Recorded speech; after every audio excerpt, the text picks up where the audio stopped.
வாங்க இன்றைக்கி ரேஷன் கடை கோதுமை 2 கப்பு வச்சு சூப்பராக ஒரு காலையில் டிஃபன் செஞ்சிடலாம்.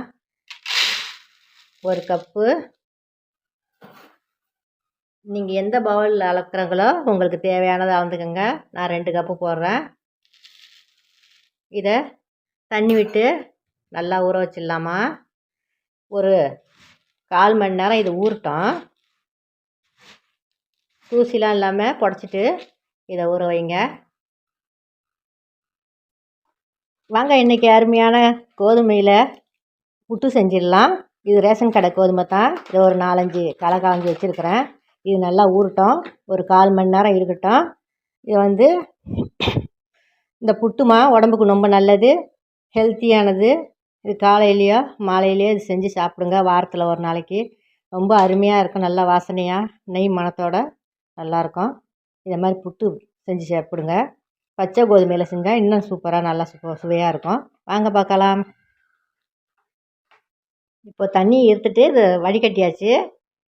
சுத்தமாக தண்ணியை வடிகட்டிட்டு இப்போ மிக்ஸி ஜாரில் போட்டு தண்ணி ஊற்றாமல் இதை பவுட்ரு பண்ணிடலாம்.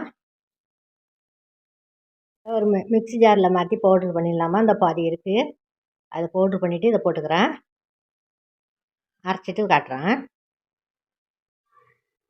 மிக்சியில் அரைச்ச மாவை ஒரு வறுப்பு வறுத்துக்கலாம் லேசாக. அப்போ தான் புட்டு கொல கொலப்பாக போகாமல் நல்லாயிருக்கும். இது மிக்சியில் அரைச்சிட்டேன். அரைச்சிட்டு வறுத்துட்டு அப்புறமா சலிச்சிக்கோங்க. சலிக்கணும், கண்டிப்பாக சலிக்கணும். இல்லைனா புட்டு தொண்டையில் கரன்னு இறங்கும், சாப்பிட முடியாது, மெண்டு சாப்பிட்ற மாதிரி இருக்கும். இதை வறுத்துட்டு ஒரு சலிப்பு ஒன்று சலிச்சிடுங்க. சலிச்சுட்டு அந்த மீறுற அந்த வேஸ்ட்டை இன்னொரு தடவை போட்டு அரைச்சி கூட எடுத்துக்கலாம்.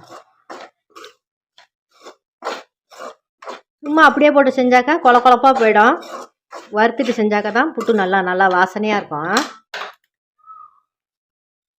நல்லா வறுத்தாச்சு.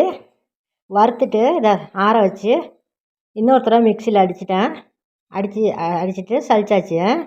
இதுக்கு தேவையான உப்பு கொஞ்சம் சேர்த்துக்கிறேன். தேவையான உப்பு சேர்த்தாச்சு.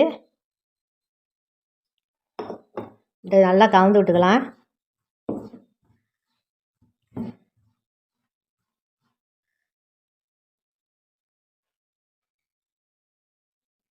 கலந்துட்டு கொஞ்சம் நெய் விட்டு கலந்துக்கலாம். நெய் போட்டால் நல்லா வாசனையாக இருக்கும். அது மேலே தேங்காய் துருவல் பாருங்கள், அரை மூடி தேங்காய் துருவி வச்சுருக்கேன். இதை 3/4 வாசி போட்டுக்கிறேன், கொஞ்சம் எடுத்து வச்சுருக்கேன். இப்போ தண்ணி ஊற்றக்கூடாது, அவசரப்பட்டு பிசைஞ்சு பார்த்துட்டு தண்ணி தெளிச்சிக்கலாம்.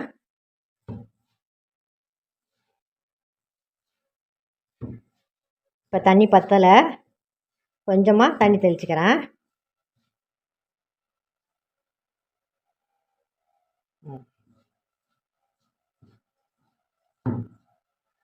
இந்த வறுத்துட்டு செய்யக்குள்ள அந்த நல்ல வாசனை நல்லா இருக்குமா. வாசனையும் நல்லாயிருக்கும். புட்டு ஒன்றோட ஒன்று ஒட்டாமல் நல்லா பொல பொலன்ட்டு இருக்கும்.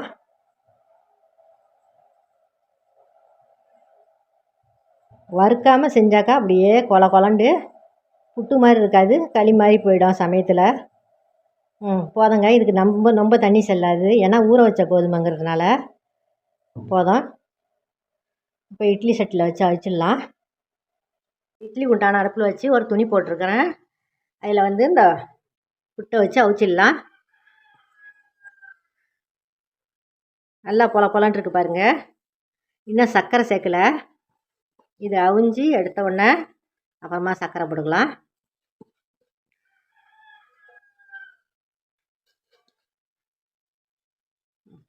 அது வேகிறதுக்கு இப்படி கையால் இப்படி தொலை போட்டுக்கோங்க. அப்போ தான் நல்லா வேகம். மூடியை க்ளோஸ் பண்ணிடுறேன். இது ஒரு 10 நிமிஷம் வேகமா வெந்தவொடனே காட்டுறேன்.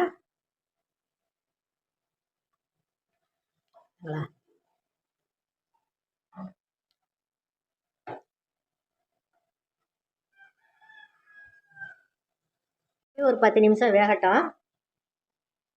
வெந்தவொடனே எடுத்து காட்டுறோமா. 10 நிமிஷத்தில் புட்டு அருமையாக இந்த பாருங்கம்மா வெந்துருச்சு. இப்போ இது பாருங்கள் என்ன அழகாக வெந்திருக்கு பாருங்கள். சுடுது நல்லா மலர்ந்துருச்சு. இப்போ எடுத்து ஒரு பாத்திரத்தில் மாற்றிடலாம். புட்டில் நாட்டு சர்க்கரை போட்டு சாப்பிட்டா ரொம்ப சத்தும் கூட, சாப்பிடவும் நல்லாயிருக்கும். நாட்டு சர்க்கரை சேர்த்துடலாம். அவங்கவுங்க சுவைக்கு தகுந்த மாதிரி நாட்டு சர்க்கரை சேர்த்துக்கோங்க. அதில் தேங்காயெலாம் போட்டாச்சு. புட்டு அவிக்கக்குள்ளேயே நான் கொஞ்சம் எடுத்து வச்சுருக்கிறேன். இந்த தேங்காயை மேலே போட்டுறேன். அப்போ தான் ரொம்ப நல்லா சுவையாக இருக்கும்.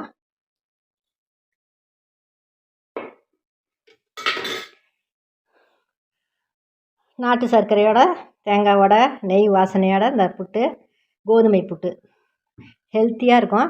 ரொம்ப சுவையாக காலை உணவு இது செஞ்சு சாப்பிடுங்க. இந்த வீடியோ பிடிச்சிருந்தா லைக் பண்ணுங்கள், ஷேர் பண்ணுங்கள், சப்ஸ்கிரைப் பண்ணாதவங்க சப்ஸ்கிரைப் பண்ணுங்கள். இன்னொரு வீடியோவில் சந்திக்கிறேம்மா. நன்றி, வணக்கம்.